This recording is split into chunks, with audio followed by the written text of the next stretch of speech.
కడదామా, మనసు అర్పణ చేద్దామా, స్వామికి మదిలోనే కోవెల కడదామా. 10 కాలాలు పసుపు కుంకుమలు ఇమ్మని కోరేమా.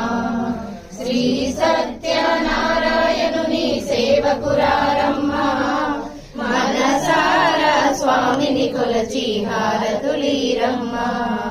మంగళమనరమ్మా, జయ మంగళమనరమ్మా, కరములు జోడించి